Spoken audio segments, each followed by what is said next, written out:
আমরা যে যৌক্তিক দাবি আদায় পুরো বাংলাদেশের ছাত্র সমাজ লড়ছি, সেই দাবি আদায়ের আন্দোলনটি স্থগিত হয়ে যেতে পারে। এই জন্য আমরা আসছিলাম যে আমাদের স্যারদের কিংবা সিন্ডিকেট মেম্বারদেরকে এটা বলবো যে আপনারা হাল ভ্যাকেট করবেন না। আমাদেরকে প্রথমে রাজু ভাস্কর্য সেখানে পুলিশ দিয়ে বাধা দেওয়া হয়।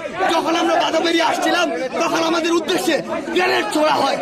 এই সাহস পুলিশ কোথায় পেল? পুলিশকে এই ক্যাম্পাসে ঢুকার অনুমতি কে দিল? ঢুকার পরেও তারা শিক্ষার্থীদের উদ্দেশ্য করে গ্রেনেড মারার সাহস এবং অনুমতি কার থেকে পেল?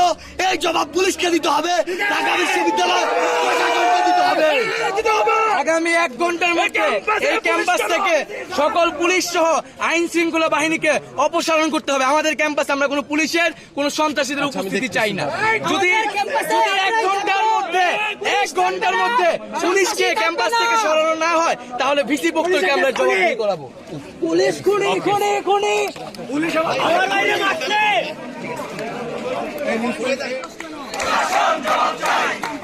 সন্ত্রাস কেন? বাবুল ভাই ধরো, বাবুল ভাই